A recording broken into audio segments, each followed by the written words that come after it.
African Development, which is actually taking place in Yokohama this year.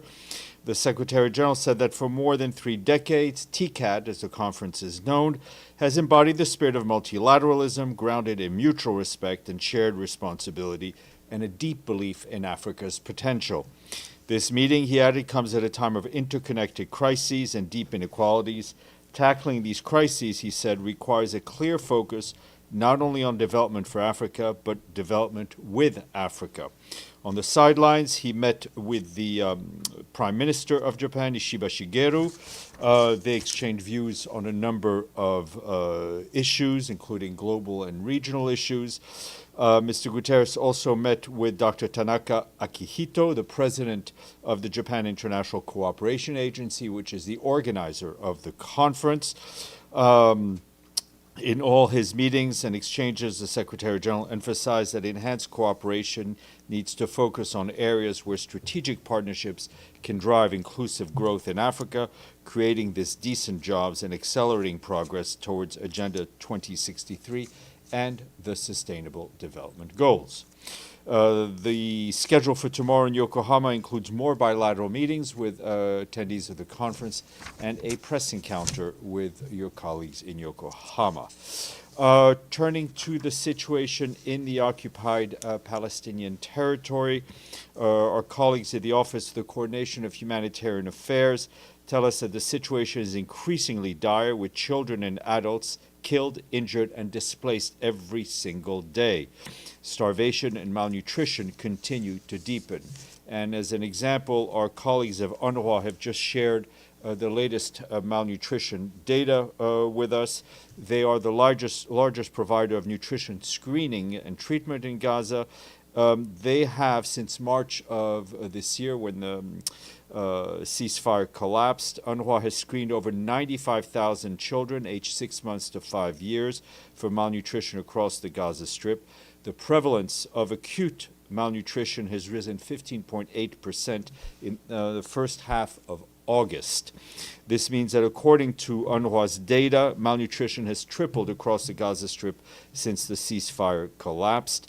And in Gaza City, acute malnutrition has now reached 28.5%, meaning more than 1 in 4 children in Gaza City is now considered malnourished. According to UNRWA screenings, malnutrition in Gaza City is now almost 6 times the level since the ceasefire. But despite the impediments and the systematic restrictions, we and our partners are sparing no effort to bring critical food and supplies into the Gaza Strip to avoid an even further deterioration of the situation. Today, OCHA released an update on what it delivered in Gaza between the 3rd and the 16th of August. A few highlights for you. On food, teams brought in about 12,000 metric tons of wheat flour and other supplies and supported more than 80 community kitchens, providing over 400,000 meals every day. That's twice as much as late July, but less than half of what we were able to bring in April. On nutrition, UNICEF brought in enough therapeutic food for 30,000 acutely malnourished children for 1 month, infant formula sufficient for about 1,250 babies, and over 3,500 cartons of high-energy biscuits. Partners also continued screening thousands of children for malnutrition, as I've just highlighted. On health, more than 30 truckloads of medicines, blood units, trauma, and surgical materials were collected. A hemodialysis center was rehabilitated. 5,400 pregnant women, newborns, and women and girls of reproductive age received support, and over 50 patients were evacuated abroad. On water, partners delivered 13,000 cubic meters of drinking water every day across more than 1,000 locations. They also repaired networks and provided hygiene kits to about 600 households. More information online on OCHA's website, but of course, while we've seen an increase in material being able to be brought in by us, people need much more, and our colleagues on the ground are more than ready to do much more, to the extent that our humanitarian work is facilitated. Note on shelter. Today, partners warn that humanitarian aid must not be used to facilitate or legitimize mass displacement. This follows the recent Israeli announcement that the ban imposed on early March on shelter items would be lifted, allowing the entry of tents and other shelter items to resume. Our partners estimate that meeting the existing shelter needs of about 1.4 million people requires 3,500 truckloads of tents, tarpaulins, and basic household items, and this is without factoring in any future displacement, which would only drive shelter need even higher. And in the pipeline outside Gaza, we currently have about 86,000 tents and over 1 million tarpaulins and sealing off kits and about 5 million non-food items waiting, but bringing those supplies remains a challenge. For example, one of our partners note that the ongoing restrictions on international NGOs as well as UNRWA continue to block shelter deliveries. Finally, our shelter partners also stress that Zikim Crossing, which leads directly to the north and to Gaza City, must remain open to ensure that aid reaches those areas, including where there is intensified military operations. And as you may have seen, this plan also involves the construction of a bypass road diverting Palestinian traffic away from the main Jerusalem-Jericho road. In this context, OCHA notes that such roads undermine territorial contiguity and increase travel times and negatively affect people's livelihoods and access to services. Turning to turning to Sudan, the Office of the Coordination of Humanitarian Affairs says they are alarmed by reports of attacks on healthcare in Darfur region at a time when the country's cholera outbreak is spreading. Yesterday, our friends at Médecins Sans Frontières, MSF, reported that the organization had suspended all of its activities at Zelenge Hospital in central Darfur following a grenade attack inside the facility. MSF says they cannot resume their operations until clear security guarantees are in place for staff and for patients. Since the beginning of this month, MSF has led cholera emergency response at the hospital, treating more than 160 patients in just over 2 weeks in coordination with the State Ministry of Health. Our humanitarian colleagues underscore that the conflict conflict parties must respect protection afforded to healthcare under international humanitarian law. The rules of war are clear, and the wounded and the sick medical personnel in hospitals must be protected at all times. Meanwhile, we, along with our humanitarian partners, continue to support the work by Sudan's Ministry of Health to expand access to cholera vaccines. Authorities report that oral vaccination campaigns, which are set to include later this week, have reached more than 2 million people across Khartoum, Al-Jazeera State, and Sennar State.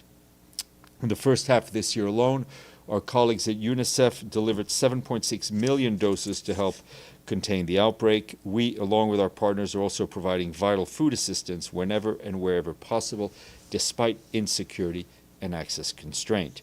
On the 14th of August, for the first time since the outbreak of the conflict, WFP reached rural parts of Khartoum locality in North Darfur, providing food assistance for about 50,000 displaced human beings.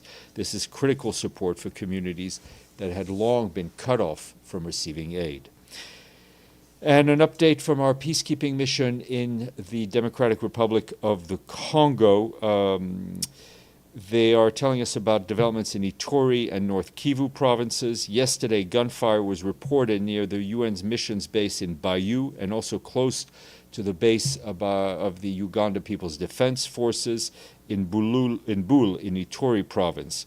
The UN mission activated security protocols and deployed patrols to secure the area and nearby sites, hosting internally displaced people. Meanwhile, the mission's force commander sent a delegation to Komanda, Ituri province, to meet community representatives and honor the victims of the massacre perpetrated by the ADF in July. From the 15th to the 18th of August, the UN mission deployed a mobile operating base in Sulenyama in Urumu territory, which is also in Ituri, to support demobilization efforts with the help of religious leaders. That was done at the request of local communities.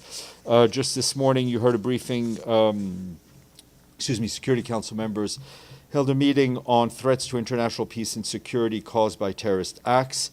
The Undersecretary General for the UN Office of Counterterrorism, Vladimir Voronkov, briefed and said that threats posed by Daesh remains volatile and complex, with the group and its affiliates continuing to adapt and demonstrate resilience despite sustained counterterrorism efforts. He added that while multiple Daesh leaders have perished in the past few years, the group has managed to retain its operational capacity. Mr. Voronkov stressed the persistence of the threat posed by Daesh, despite significant national and international efforts, underscores the urgency of sustained global cooperation through counterterrorism approaches that are compliant with international law, grounded in human rights, and are gender responsive. Also briefing was Natalia German, the Assistant Secretary General, head of the Counterterrorism Committee. She noted that Daesh's use of artificial intelligence in social media for recruitment, fundraising, and propaganda purposes demands innovative responses. Ms. German warned that we stand at the crossroads of technological transformation and geopolitical uncertainty. The threat of terrorism is more diffuse and complex. Those remarks were shared with you. Lastly, we got some money today, which is the only... Sorry? Well, he may pop up when he hears this. You may see him run down.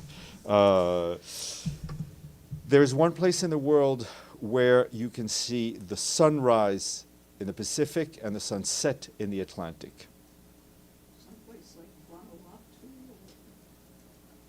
The sun, you could see it from, you stay in the same place, you just turn. You can see the sun rise in the Pacific and set on the Atlantic. So it's... Sorry? Panama? Who said Panama? Panama. I was just there. There you go. How was the sunset and the sunrise?